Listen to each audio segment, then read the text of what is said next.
So, my story goes a little something like this.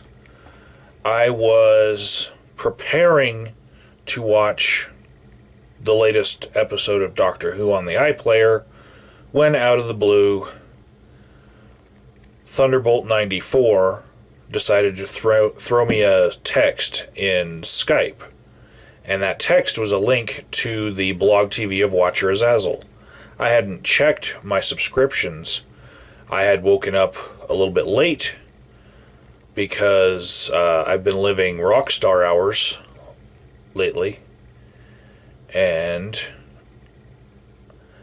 I decided, well, I'll check it out.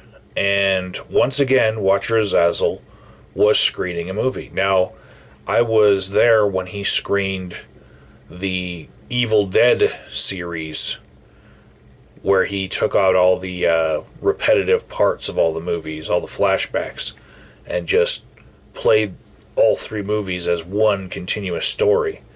And that was a fun time. I remember talking with Variablast about how everybody dies and becomes Zigger, because they're zombies. Anyways, so during this blog TV event, WatcherAzazel screened for us his favorite horror movie, Trick or Treat, or Trick or Treat. There's no O for the or. Trick or Treat. So, it wasn't that bad of a movie.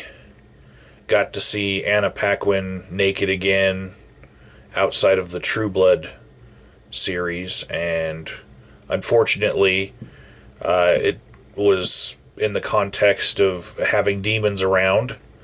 Again, I wish, she would do something artistic other than that, because demons are boner killers. But, it was a pretty nice bunch of stories that were intertwined together. And so, during this blog TV session, WatcherAzazel said that if anyone wanted to use this movie for his April challenge, it would be okay. Well, I was like, April challenge? I must have missed that video. And I went back and I watched that video later. But during the blog TV, he said he'd give us a few more hours because, it was April 30th. He said he'd give a few more hours if someone wanted to do a review of the movie. So I'm going to take him up on that, and this will be uploaded in the early morning hours of May 1st, which should have been outside of the contest time frame, but he gave me a few hours, and I'm holding him to it. So this is what I have to think about it, because now after I've watched the video for the April challenge, I'm supposed to talk about how self-aware the movie was in relation to the original Scream movie. And I have a completely different outlook on this. I think that I know this is WatcherAzazel's favorite horror movie, and that Scream was some sort of landmark in his horror movie watching, but for me, being an older person, I don't see Scream as holding that same position of being the movie that made horror movies, in particular, self-aware. I think if you look at the Nightmare on Elm Street series in particular, all of the corny jokes that were very much like Arnold Schwarzenegger movies, where, Freddy would say things that they were nods to other movies, basically. He would say these one-liners when he was killing people. That was a self-awareness, because the audience is like laughing at horror, and they're rooting for the bad guy in a way. They want the bad guy to be killing in a more creative way and have a better one-liner about it. And that was before Scream. Well before Scream. And I can construct a timeline for the style of Trick or Treat that completely ignores the original Scream movie and all the other Scream movies. And it goes something like this. The comic book style of Trick or Treat, especially the segues into each segment where it has the, meanwhile, and the way that it closes by closing a book, that's a lot more like Tales from the Crypt than any horror movie that came after 1996. The Tales from the Crypt movies and the HBO show were both like in the 80s and early 90s, It's a lot like Amazing Stories was before that. Amazing Stories was a network television show. And before that, we had things like The Twilight Zone and The Outer Limits. And still, The Twilight Zone and The Outer Limits were rebooted before that original Scream movie came out. And both of which had a narrator at the beginning and the end that would give meaning to the entire episode.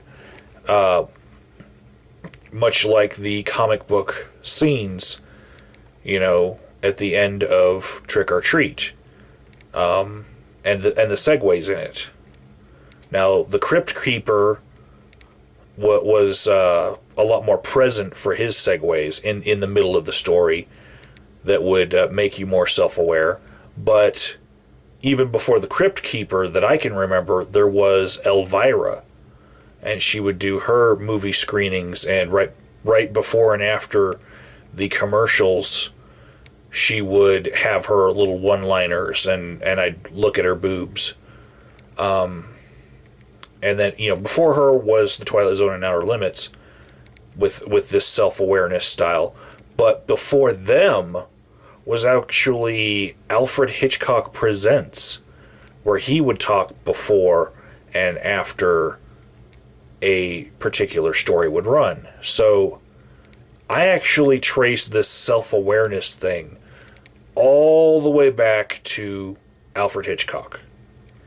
And before that, I don't really think that anyone else had done a horror story in such a way. So I really consider him the pioneer. And I think that